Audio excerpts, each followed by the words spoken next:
জিনিস বলে দেয়। আর যদি বেয়াদব হয় তার স্থান আল্লাহর কাছেও নাই, তার স্থান মানুষের কাছেও নাই। রাজি হাজির মুআদ্দিন হতে হবে আদবওয়ালা মানুষ, আদব অর্জন করতে হবে। আল্লাহ তাআলা প্রাণীদের মধ্যেও আদব রেখেছেন। বেয়ার হাজির পিঁপড়া, আল্লাহ কোরআনে একটা সূরার নাম বলেছেন সূরাতুন নামল, পিঁপড়ার সূরা। এই পিপীলিকার মধ্যে আল্লাহ কি আদব রেখেছেন। এই পৃথিবীর পিঁপড়াগুলোর দিকে আপনি নজর করলে দেখবেন ওরা সুশৃঙ্খল জীবনযাপন করে, একটার পিছনে আরেকটা, কেউ কাউকে ক্রস করে না। আর আমরা যদি কোনো লাইনে দাঁড়াই, কোনো টিকেটের লাইনে দাঁড়াই, হসপিটালে ডাক্তারের সাথে সাক্ষাৎ করার জন্য লাইনে দাঁড়াই, কার আগে কে যাবো মারামারি হাতাহাতি হয়ে যায়, পয়সা দিয়ে আগে যাওয়ার বন্দোবস্ত করি। আর পিপীলিকাগুলো যখন গর্ত থেকে বের হয়, যখন গর্তের ভিতর থেকে দেখবেন আনন্দের সাথে সুশৃঙ্খল, কারো সামনে কেউ যায় না, যার যার অবস্থান সে সেভাবেই চলতে থাকে।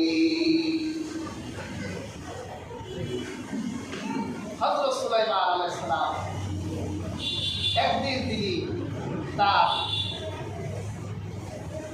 স্বভাব পরিসর নিয়ে তিনি বের হয়েছিলেন। এই সূরা নমলে এসেছে, তিনি যখন ওয়াদিউন নামাল পিঁপড়ার উপত্যকায় গেলেন, তিনি এখনো যান নাই 3 মাইল দূরে। হযরত সুলাইমান আলাইহিস সালাম তিনি শুনতে পেলেন একটা পিপীলিকা নারী পিঁপড়া, দেখবেন পিঁপড়া বলতে নেতৃত্ব দেয় নারী পিঁপড়াগুলো। এক নারী পিঁপড়া পিঁপড়াগুলোকে ডেকে বলছেন, ইয়া আইয়ুহাল নামলু মাসাকিনাহু লা ইয়াহতিমান্নাকুম সুলাইমান ওয়া জুনুদুহু ওয়া হুম লা ইয়াশউরুন। একটা নারী পিঁপড়া সব পিপীলিকাকে বলছে, তোমরা তাড়াতাড়ি ঘরে ঢুকো।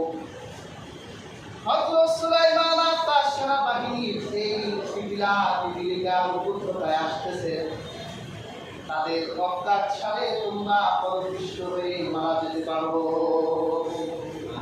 পিঁপড়ার মধ্যে কি বুদ্ধি যে হযরত সুলাইমান নবী তার সৈনিকরা ইমামরা তারা তো জেনে শুনে মানবে না, কিন্তু অজান্তে তোমরা ভুলে যেতে পারো, তোমরা মানতে যাও। বেয়ার হাজির, এটা হচ্ছে তাদের আদব। আল্লাহর পয়গম্বরের সাথে একটা প্রাণীর কি আদব। এই জন্য পিপীলিকা যত্রতত্র মারা যাবে না, পিপীলিকা মারা যত্রতত্র পিপীলিকা মারা নিষেধ, কারণ পিঁপড়ার মধ্যে আদব আছে। বেয়ার হাজির, আল্লাহর পয়গম্বরের সঙ্গে পিপীলিকার কি আদব, আর মানুষের সাথে মানুষের আদব উঠে গেল।